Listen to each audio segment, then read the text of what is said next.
Amazing, بہت ضروری ہے، بیسک کتاب ہے، یہ ہمیں پتہ ہی نہیں ہوتا، ٹھیک ہے؟ لیکن اس کتاب میں جب آپ قیامت کا باب پڑھیں گے نا، آپ یقین کریں، میں نے کئی بار وہ باب پڑھا ہے، ہم جب پڑھتے ہیں ایسا فیل ہوتا ہے، مفتی صاحب نے ایسا لکھا ہے کہ قیامت ہماری آنکھوں کے سامنے طاری ہو رہی ہے کہ پہلے کیا ہوگا، پھر کیا ہوگا، پھر کیا ہوگا، اس انداز سے آپ نے اس کو بیان کیا ہے۔ اور وہاں آپ نے ایک جملہ لکھا کہ کوئی ایک مشکل ہو تو بیان کی جائے، کوئی ایک مصیبت ہو تو بیان کی جائے، ایک کے بعد ایک ڈیفیکلٹی ہے، یعنی قیامت کی ایک ہی مشکل کافی ہے نا کہ سورج ایک میل پر ہے، زمین تانبے کی ہے اور سایہ بھی کوئی نہیں ہے،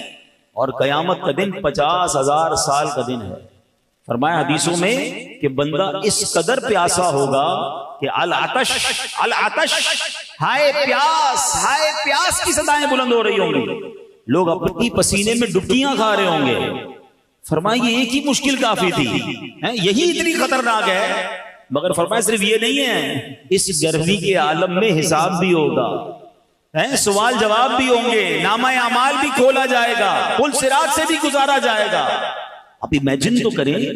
کتنی مشکلیں ہیں، اللہ اکبر۔ مگر اتنی ساری مشکلوں کو جب آپ دیکھتے ہیں اور پھر جب ایک ذات پاک کی طرف توجہ جاتی ہے تو پتہ چلتا ہے کہ ہر مشکل کا اگر کوئی سولوشن ہے تو جناب رسول اللہ صلی اللہ علیہ وسلم کے پاس ہے۔ اعلیٰ حضرت لکھتے ہیں نا، سنتے ہیں کہ محشر میں صرف ان کی رسائی ہے، سنتے ہیں کہ محشر میں صرف ان کی رسائی ہے،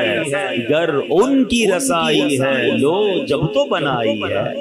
آقا کی رسائی ہے۔ اور اگر کوئی امتی آقا کے قریب ہو گیا، پیاس بہت ساری لگنی ہے، بالکل بات ٹھیک ہے، مگر اس دن ساقی کوثر کون ہوں گے؟ جام کوثر پلانے والا تو آقا ہی ہوں گے نا۔ اگر کوئی شخص نبی پاک کے قریب ہو جائے گا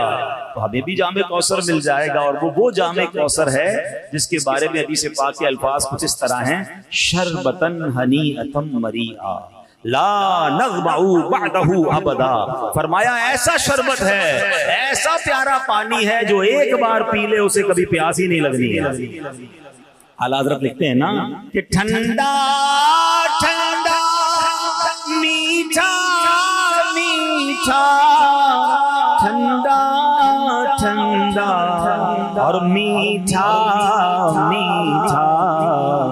پیتے ہم ہیں پلاتے یہ ہے صلی اللہ